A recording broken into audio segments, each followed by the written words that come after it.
Arian, and how are you feeling about the game?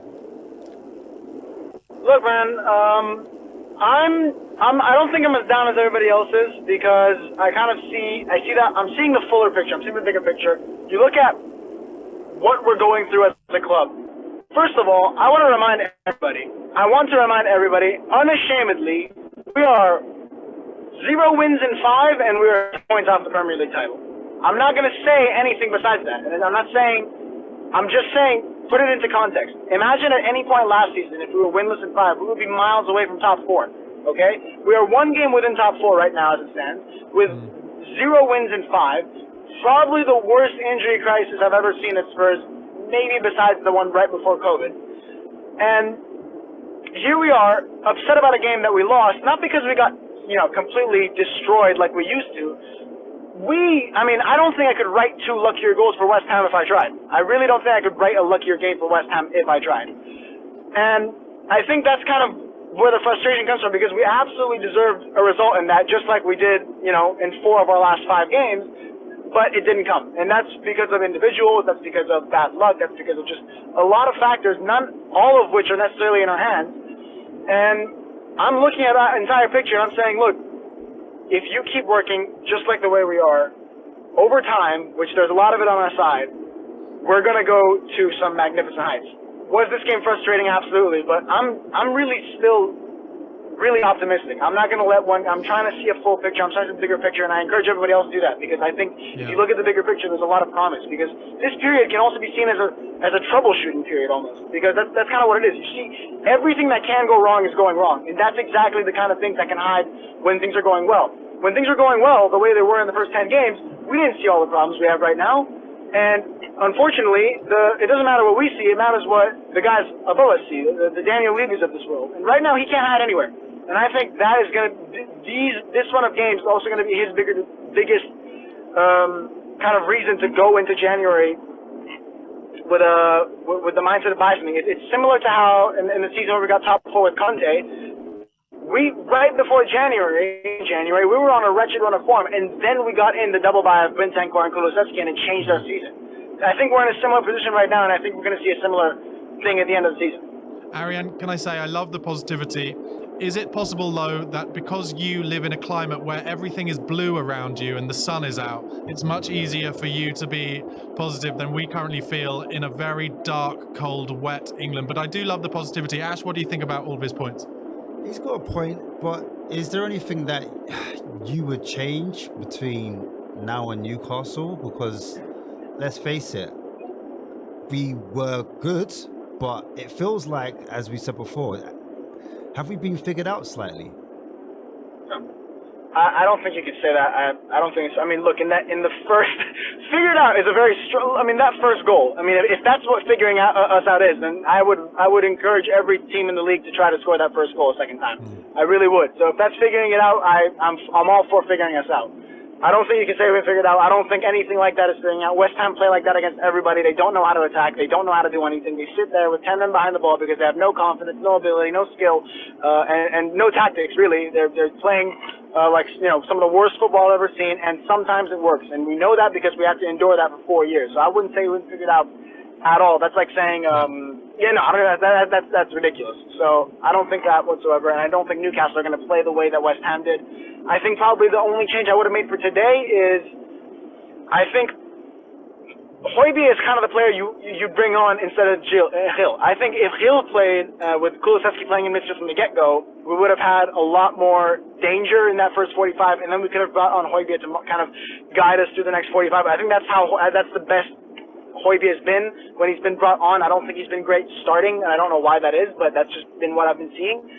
So I'd probably make that change, but even then, I don't think necessarily the team selection was too full. I don't want to blame the changes on him either, because I don't think he had much option to change it up. Even if he wanted. So I don't want to play anything on the tactics of the team selection, because I don't think the performance was really nearly as bad as the results suggest, because we could have blown them away in that first half alone. And even that second half, the goals they scored were genuinely that's the kind of the goals were just the kind of goals that I would, concede on FIFA and yell, this game's unrealistic and rigged. So it's not something that I'm concerned about, because it's not a kind of game that we're going to have very often. I know the results suggest that it is going to be, but the way a lot of these games have unfolded have been for a myriad of reasons. Like, if we had Romero in the Aston Villa game, I don't think that result would have happened. I don't think the goals there were necessarily lucky. I think they just had more physical prowess than we did. But this time, they were literally just as lucky as a goal gets. I don't think West Ham will have a luckier game in the history of their club, and I mean that genuinely. Can I bring up something that you've mentioned? Obviously, West Ham's first goal being very lucky. The shot they had from outside the box that ricochets off two of our defenders, and then they're through on goal on the 6-yard line. Is that something that we should look at and be like, well, why aren't we taking more shots from just outside the box? Or is it the case that we don't have players who have that in their locker to hit it from 23, 24 yards, and that's why they're not doing it? We hit a relatively decent amount of shots outside the box. I know Bissouma had a couple goes, Porro had a couple goes, Lo Celso had a couple goes. Probably, I think the only player that isn't shooting from outside enough is Son, and that's because he's inside the box too much. Besides that, I don't think really the shots out of the box are a huge issue. We even scored plenty. Lo Celso scored 2 out of the box this season alone in the last 2 games. I remember Romero scored 1 against Burnley. I don't think shots outside the box are a main concern, really. There was a couple moments where I was kind of screaming, have a go, and they didn't. But and if you want to play sustainable football where you want to create higher quality chances more often, so I don't think shooting kind of pot shots very often is going to get us anywhere. So I think like the ratio of shots inside and outside the box is fine. It's not an area I'm concerned about. I don't think that's a tweak that would have really changed our game today. I love his positivity. Arian, talk to me about the performances of Johnson. I want to get your views on that. I think this was probably his worst performance in a Spurs shirt, and I don't think he was as bad as a lot of people are making him out. I think that first half, he looks like he's giving it too quickly. He's not taking his time. I'd like to see him take his man on a little bit more, get a little bit more creative. That's why I wanted him to start the game, on that left-hand side, where Johnson also is more comfortable on his on the right with his right foot. I don't think he was necessarily that bad. I think there was some examples. Again, a lot of people are judging Johnson on his final ball today, which was subpar. But I think a lot of his overall game was still actually much stronger than people realize, because they just don't realize who's doing what, because our team is so fluid that sometimes it goes under the radar what someone else is doing when you're doing someone else's job. Udogie ends up playing left wing sometimes, and that turns out Johnson's playing left back, taking his spot.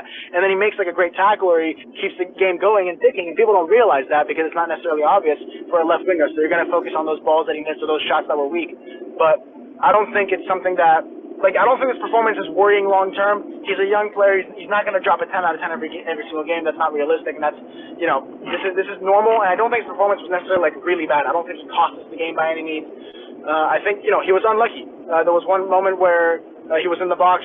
Cross came in from I forgot who it was. The cross came in and it was blocked. It was Lo Celso, and it was blocked. If that cross doesn't get blocked, Johnson scores a goal. We're not talking about this at all day, and we go 2-0 up. Happy days. Nothing's wrong. So he was a little bit unlucky, and I think just generally the gist from Spurs today, I wouldn't say it was necessarily super poor or that we caused our own demise, which we kind of did to some degree, especially with that second goal. But our demise really, there was just a lot of bad fortune that went against us too, and that's part of the sport.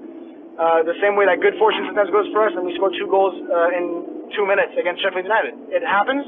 And this is one of those days where you take it on the chin and you move on. And next game we have Newcastle, who have an injury crisis just like us, and they play much more fluid football. They press more. They're much more positive, and that's the kind of football. I think that's going to be a big breath of fresh air for our attack compared to this completely just terroristic Moyes ball. So I think Newcastle is another chance where we can go and we can get a result for sure.